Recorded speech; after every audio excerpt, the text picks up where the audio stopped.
भगवान श्री कृष्ण 5000 वर्ष अगाडि यो धरती धरातलमा अवतीर्ण हुनुभयो, यो हामी सबैलाई थाहा छ।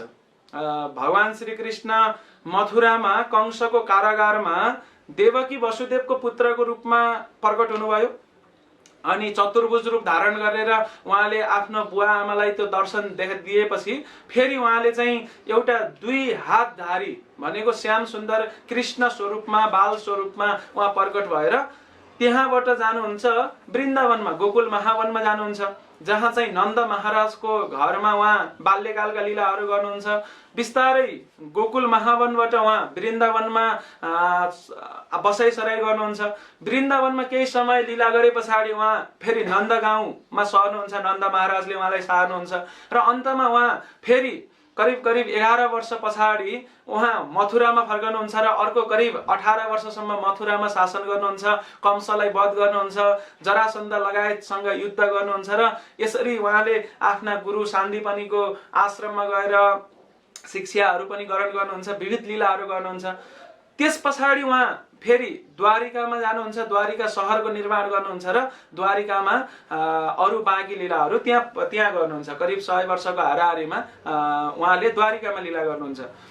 भने पछाडि भगवान श्री कृष्णका लीलाहरू त हामीलाई सबैलाई थाहा नै छ, तर यस्तै लीलाको क्रममा एकपटक भगवान श्री कृष्ण लगायत सम्पूर्ण द्वारिकावासीहरूको भेट ब्रजवासी भगवान कृष्ण द्वारिका गए पछाडि लामो समयको अन्तरालमा जो वृन्दावनमा हुनुभएका उहाँका बाल्यकालदेखिका साथीहरू, गोप सखा, नन्द महाराज, यशोदा मैया लगायतका, रोहिणी मैया लगायतका जति पनि व्यक्तित्वहरू हुनुहुन्थ्यो उहाँहरूसँग भेट धेरै पछाडि भएको थियो। अनि त्यो भेट हुँदाखेरि रोहिणी माताले बाल्यकालमा भगवान कृष्णलाई हुर्काउनु भएको थियो, बढाउनु भएको थियो। नजिकबाट कृष्णका ती लीलाहरू उहाँले सबै साक्षात्कार गर्नुभएको थियो। यो कुरा द्वारिकामा रहनुहुने भगवान कृष्णका 16,108 रानीहरू सबैलाई थाहा थियो। भगवान श्री कृष्ण जब द्वारिकामा बस्नुहुन्थ्यो त्यो बेलामा उहाँका रानीहरूले भनेको 16,108 जो पत्नीहरू हुनुहुन्छ उहाँहरूले यति राम्रोसँग सेवा गर्नुभएको थियो कि कुनै पनि न्यूनताहरू माता रोहिणीले भन्नुहुन्छ, ठिकै छ म कृष्णका बाल्यकालका घटनाहरू त बताउँला, तर यी अत्यन्त गुह्य छन्, एकदमै महत्त्वपूर्ण छन्, गुह्य छन् र त्यही भएर यो सबैले सुन्ने गरेर म बताउँदिन। यदि तिमीहरूले बन्द कोठामा यो कथा सुन्ने प्रबन्ध मिलाउँछौ भने पछाडि म कथा भन्न तयार छु भने पछाडि ती रानीहरूले सबै भगवानको कथा सुन्नका लागि सबै बन्द कोठा रोहिणी माताले भने अनुसार व्यवस्था गर्नुहुन्छ।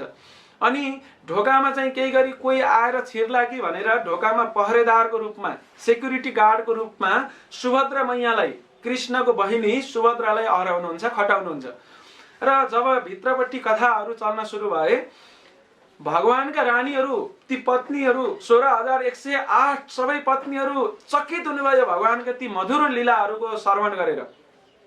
मधुरादि मधुर लीलाहरूको त्यो चर्चा श्रवण हुँदाखेरि उहाँहरू त्यसैमा डुब्नु भएको थियो र ढोकामा पहरेदारको रूपमा, सेक्युरिटी गार्डको रूपमा बस्नुभएकी सुभद्रा मैयाको पनि एकदम कान उहाँले एक ध्यान केन्द्रित गरिराख्नु भएको थियो, श्रवण गरिराख्नु भएको थियो। र यत्तिकैमा भगवान कृष्ण र बलराम पनि त्यहाँ आइपुग्नुहुन्छ। त के चलिराखेको छ उहाँहरूले यसो विचार गर्नुभएको, ख्याल गर्नुभएको त भित्रपट्टि आफ्नै कथाहरू चलिराखेका रहेछन्। उहाँहरूलाई आफ्नै कथा सुन्दाखेरि यस्तो रमाइलो, यस्तो रोचक लाग्छ कि उहाँहरू श्रवण गर्दा गर्दा गर्दा गर्दा उहाँहरू त उहाँका आँखा ठुला ठुला भएर निस्किन्छन्। हामी कुनै कुराहरू आफूलाई चाख लाग्दा कुरा सुन्यौँ भने आँखा ठुलो ठुलो बनाएर सुन्छौँ, कान एकदमै केन्द्रित, ध्यान केन्द्रित गरेर श्रवण गर्छौँ। ठिक त्यसै गरेर भगवानको मुख, आँखा धेरै ठुला ठुला बन्न पुग्छन्। अनि उहाँको शरीरभित्र आफ्ना हात अथवा चरणहरू, भगवानको खुट्टा, हातहरू चाहिँ चरण र हात उहाँको शरीरभित्र विलिन हुन, पग्लन पुग्छन्, भनेको उहाँको शरीरभित्र जान थाल्छन्। अनि त्यो देखे पछाडि त्यो अद्भुत घटना भएको थियो। यसरी जुन अहिले जगन्नाथ स्वरूपको हामीले दर्शन गर्छौँ, जसका ठुला ठुला आँखाहरू छन्, हामीले त्यो सुन्दर मुख देख्छौँ, त्यो स्वरूपमा जब उहाँहरू प्रकट हुनुहुन्छ त्यही बेलामा देवर्षि नारद मुनि नारायण नारायण गर्दै त्यहीँ प्रकट हुनुहुन्छ। जब नारद मुनि प्रकट हुनुहुन्छ तत्काल भगवान कृष्ण बलराम र सुभद्राले आफ्नै जुन सामान्य स्वरूप छ, जुन उहाँहरूको नित्य स्वरूप कृष्ण बलरामको स्वरूप छ, त्यो स्वरूपमा फर्कनुहुन्छ, प्रकट हुनुहुन्छ। अनि त्यो देखे पछाडि नारद मुनि निकै गदगद हुनुहुन्छ, आश्चर्यचकित हुनुहुन्छ, निकै गदगद भएर भगवानसँग अनुरोध गर्न सुरु गर्नुहुन्छ कि मैले आज हजुरको यो अद्भुत स्वरूपको दर्शन गर्न पाएँ, म धन्य भएँ, मेरो अहो भाग्य भनेर उहाँले भन्न लाए पछाडि भगवान कृष्णले भन्नुहुन्छ कि यो मेरो एकदम विशेष स्वरूप हो नारद, तिमीले मात्रै यो दर्शन गरेका छौ भनेर यसरी भन्न लाए पछाडि नारद मुनिले भन्नुहुन्छ किन मैले मात्र भगवान, हजुरले यो स्वरूपको दर्शन, यस्तो विशेष स्वरूप रहेछ हजुरको, यसको दर्शन सारा संसारले गराउनु पर्यो भने पछाडि भगवान चाहिँ अब जुन त्यो विशेष स्वरूपमा प्रकट हुनुभएको थियो त्यो संसारमा प्रकट हुनका लागि उहाँले सोच्नुभयो र यो संसारमा कसको माध्यमबाट प्रकट हुनुभयो त? त्यहाँ त नारद मुनिले केही झलक मात्रै देख्नु भएको थियो, तर जुन हामीले अहिले जगन्नाथ स्वरूपको दर्शन गर्छौं कसरी प्रकट हुनुभयो? नारद मुनिको इच्छालाई मूर्त रूप दिनका लागि, उहाँको इच्छालाई साकार पार्नका लागि जगन्नाथ स्वरूपमा प्रकट हुन्छु भनेर वचन दिनुभयो। तर यो संसारमा प्रकट हुनका लागि फेरि अर्का एकजना भक्तको माध्यमबाट उहाँ प्रकट हुनुहुन्छ र ती महान भक्त हुनुहुन्थ्यो इन्द्रदुम्न राजा।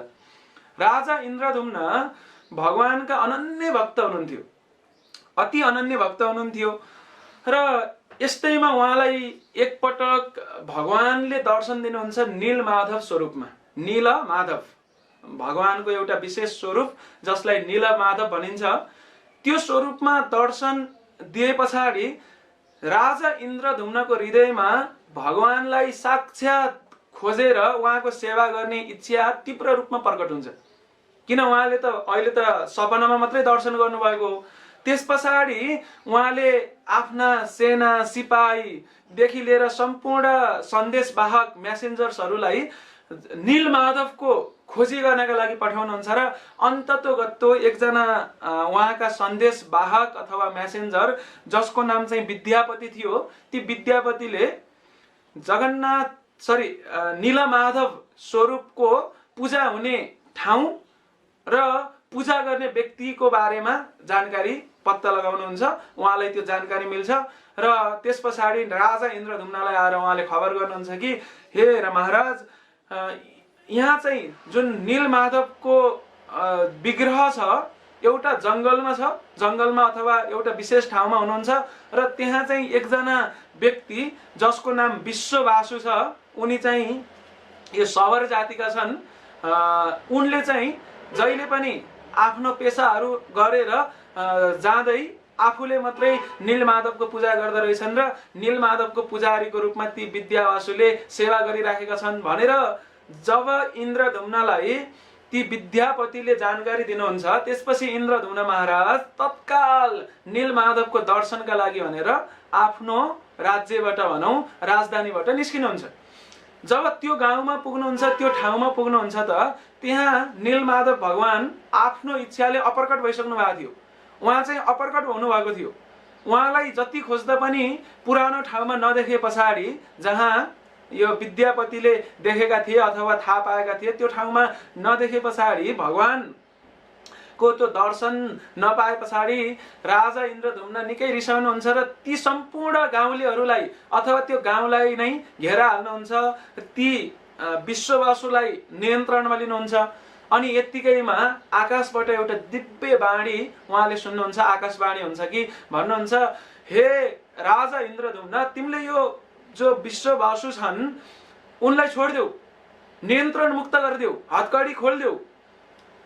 तिमीलाई म दर्शन दिन्छु, तर यो नीलमाधव स्वरूपमा होइन।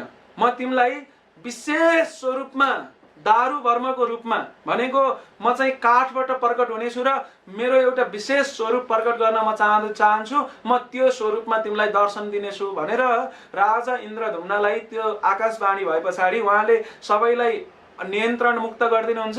अनि त्यस पछाडि त्यही आकाशवाणीमा अथवा सपनामा पछाडि जानकारी भए अनुसार उहाँ चाहिँ समुद्रको तटमा गएर पर्खेर बस्नुहुन्छ। त्यहाँ त्यही आकाशवाणीमा उहाँ दिव्य योजना अनुसार जुन उहाँलाई जानकारी भएको थियो, यसरी त्यहाँ बग्दै बग्दै ठुला ठुला मुढाहरू भनेको काठ तैरँदै आएको देख्नुहुन्छ र त्यो काठलाई लगेर उहाँले अब जगन्नाथ स्वरूपमा प्रकट गर्नका लागि भनेर दरबारमा जानुहुन्छ। अब कसले जगन्नाथको त्यो विशेष स्वरूपलाई प्रकट गर्ने त? कसले चाहिँ जगन्नाथ स्वरूप जुन मूर्ति स्वरूपमा हुनुहुन्छ, जगन्नाथ स्वरूपमा हुनुहुन्छ, त्यो स्वरूपमा कसले चाहिँ प्रकट गर्ने? को चाहिँ त्यस्तो मूर्तिकार निस्किन्छ होला त भनेर भन्दै गर्दाखेरि त्यहाँ एकजना व्यक्ति प्रकट हुन्छन्, जो चाहिँ स्वयं देवताहरूका इन्जिनियर भनौँ विश्वामित्र हुनुहुन्थ्यो। तर उहाँ चाहिँ आफ्नो रूप परिवर्तन गरेर उहाँ चाहिँ एउटा सामान्य मनुष्यको रूपमा त्यहाँ प्रकट हुनुहुन्छ र भन्नुहुन्छ कि हे महाराज, मलाई चाहिँ जगन्नाथ स्वरूपको बारेमा मलाई थाहा छ, म चाहिँ हजुरले जुन काठहरू लिएर आउनुभयो ती काठबाट म जगन्नाथ स्वरूपलाई प्रकट गर्नेछु, अर्थात् विग्रह बनाउनेछु भनेर भने पछाडि राजा इन्द्रदुम्न खुसी हुनुहुन्छ र ल हुन्छ त्यसो भने म तपाईँलाई नै जिम्मेवारी दिन्छु भन्नुहुन्छ। तर ती मूर्तिकारले भन्नुहुन्छ कि म बनाउन त बनाउँछु, तर एउटा शर्तमा, मैले बनाउने बेलामा म कोठाभित्र बन्द कोठाभित्र बसेर बनाउनु पर्छ, एक्लै बस्नुपर्छ। केही गरी तपाईँले त्यो ढोका मैले बनाएर पूर्ण रूपमा कम्प्लिट अर्थात् त्यो पूर्ण नगरेसम्म तपाईँले केही गरी ढोका खोल्नुभयो भने म चाहिँ जति बनाएको थिएँ त्यतिमै छोडेर अन्त म गइदिन्छु, त्यहाँभन्दा बढी म बनाउन सक्दिनँ। भनेपछि ठिकै छ, म त्यसो भने म पर्खिन्छु नि, 21 दिनको जहाँसम्म लाग्छ 21 दिनको अवधि उनले मागेका थिए। अनि त्यस पछाडि ती विश्वामित्र जो चाहिँ सामान्य मनुष्य भेषमा आउनु भएको थियो, उहाँले चाहिँ कोठाभित्र बसेर जगन्नाथको मूर्ति कुद्न सुरु गर्नुहुन्छ। 1 दिन 2 दिन 3 दिन कुद्दै जाँदाखेरि राजा इन्द्रदुम्न ढोकाको बाहिर बसेर जहिले नि एकदम तीव्र उत्कण्ठाका साथ, प्रतीक्षाका साथ उहाँले चाहिँ श्रवण गर्नुहुन्थ्यो अनि कहिले जगन्नाथ स्वरूपको दर्शन गर्न पाउला भनेर आतुर हुनुहुन्थ्यो। त्यही भएर भित्रको जुन आवाज कुद्दाखेरिको आवाज छ त्यो आवाज सुनेर उहाँ चाहिँ एकदमै आनन्दित हुनुहुन्थ्यो। छिट्टै मैले मेरो जगन्नाथको दर्शन गर्न पाउने भए, दारु वर्माको दर्शन गर्न पाउने भए भनेर गदगद हुनुभएको थियो। तर यत्तिकैमा एक दिन उहाँले भित्र कोठाबाट आवाज आएको सुन्नु हुँदैन, आवाज आउन बन्द हुन्छ। अनि उहाँले सोच्नुहुन्छ, राजाले सोच्नुहुन्छ, यतिका दिन बितिसके, आजसम्म यी मूर्तिकारले एक दिन पनि केही भोजन ग्रहण गरेका छैनन्, पानी ग्रहण गरेका छैनन्। यतिका दिनसम्म सेवा गर्दा गर्दै मूर्ति कुद्दा कुद्दै उनी चाहिँ बिरामी भएर शरीर पो छडे कि त्यही पो मृत्यु भयो कि उहाँलाई डर लाग्छ र त्यस पछाडि त्यो आवाज सुन्दै नसुनेपछि उहाँले ढोका खोल्नुहुन्छ त विश्वामित्र उहाँ चाहिँ अप्रकट भइदिनुहुन्छ। किन? शर्त त्यही थियो, कसैले यदि खोले पछाडि, तर त्यहाँ चाहिँ भगवानको जुन स्वरूप कुद्दै हुनुहुन्थ्यो त्यो स्वरूप चाहिँ केही प्रकट हुनुभएको थियो र राजा इन्द्रदुम्नले जब देख्नुहुन्छ कि उहाँ त पूर्ण हुनुहुँदैन, किनभने उहाँका हातहरू बनिसकेका छैनन्, चरणहरू बनिसकेका रहन्छन्, भनेपछि उहाँलाई निकै ग्लानि हुन्छ, पछुतो मान्नुहुन्छ, पश्चाताप मान्नुहुन्छ। र राजा इन्द्रदुम्नले त्यस पछाडि निकै पछुताएर बसेको बेलामा रात्रि सपनामा चाहिँ स्वयं भगवान प्रकट भएर भन्नुहुन्छ, कृष्ण प्रकट भएर भन्नुहुन्छ कि हे राजा, हे राजन, म चाहिँ जुन स्वरूपमा तिमीले देख्यौ यो स्वरूपमा प्रकट हुन चाहेको तिमीलाई लाग्छ कि यो अपूर्ण स्वरूप हो, होइन, तर यो म चाहिँ विशेष इच्छा गरेर मैले यो स्वरूपमा प्रकट भएको हो। म चाहिँ मेरो हात छैनन्, मेरा चरणहरू छैनन्, म चरण नभए पनि हिँड्न सक्छु, हात नभए पनि भक्तहरूले दिएको ग्रहण गर्न सक्छु। म यो विशेष लीला गर्नका लागि यो स्वरूपमा प्रकट भएको छु। त्यही भएर तिमी चिन्ता नगर्नु, तिम्रो कारणले गर्दाखेरि यसरी अपूर्ण विग्रह बनेको होइन कि मेरो इच्छाले गर्दाखेरि यो विग्रह स्वरूपमा म प्रकट भएको हो र यो पूर्ण स्वरूप हो भनेर भने पछाडि जगन्नाथलाई उहाँले स्थापना गर्नुहुन्छ।